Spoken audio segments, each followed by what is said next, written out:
This excerpt from the novel To Kill a Mockingbird, pages 232 and 233, is extremely powerful in conveying prejudice. These pages are the end of the court scene in which Tom Robinson is found guilty for the rape of Mayella Ewell. In reality, he was not guilty for the crime, but guilty for the colour of his skin. A mockingbird represents the idea of innocence and purity, which is why at the start of the novel Atticus says it's a sin to kill a mockingbird. Tom Robinson is one of the obvious characters who is compared to a mockingbird. He is wrongly accused of rape and was convicted, and also later on shot despite all evidence proving his innocence. This was simply because he is a black man.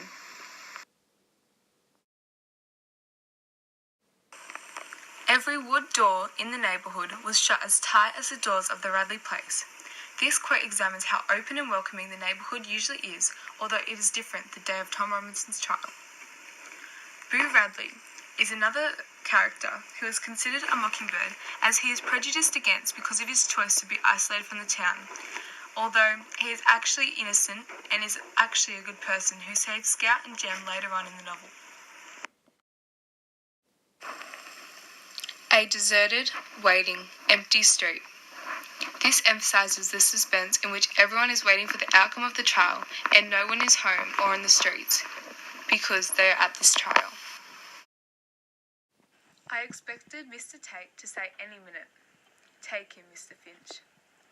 The novel is in Scout's perspective.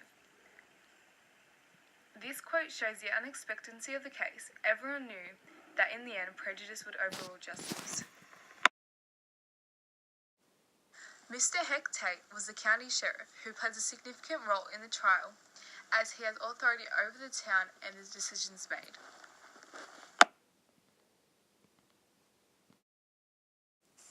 Judge Taylor is the judge that took on Tom Robinson's case. He shows great respect for Atticus during the trial.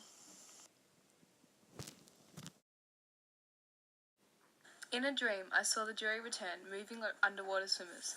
This seemed surreal to Scout, as they waited a long time to find out if Tom Robinson was actually guilty. But this quote shows how the jury had finally returned to express their decision. A jury never looks at a defendant it has convicted, and when this jury came in, not one of them looked at Tom Robinson.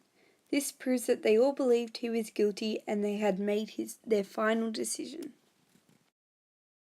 Using the words guilty, guilty, guilty, it shows that society didn't care whether or not the evidence proved he was guilty. They still think he's guilty due to the colour of his skin, making him a criminal.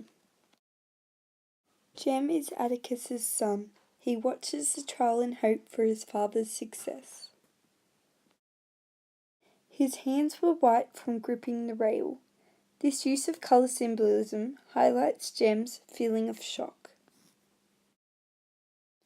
His shoulders jerked as if each guilty was a separate stab between them. This elucidates the impact of Tom Robinson's guilt and its effect on the young people of Maycomb, such as Jem and Scout.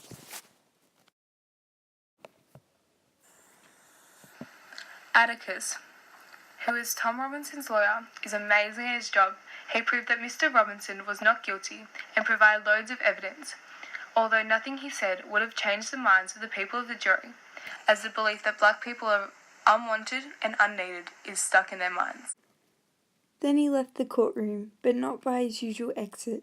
He must have wanted to go home the short way, because he walked quickly down the middle aisle but towards the south exit. I followed the top of his head as he made his way to the door. He did not look up. This portrays that Atticus was evidently not happy with the jury's decision. He felt responsible for the failure of his case. Someone was punching me, but I was reluctant to take my eyes from the people below us. Examines how Scout was merely in shock, as she knows what is right and what should morally have been the outcome. Miss Jean Louise Finch is Scout's full name. Scout is also seen as a mockingbird due to her innocence being only a young child. Her nickname Scout portrays her adventurous nature.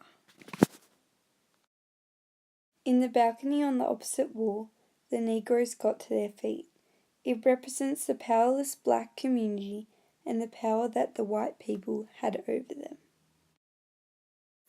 Through the evidence shown in this extract, Harper Lee shows the racial prejudice of Tom Robertson in his trial against Mayella Ewell.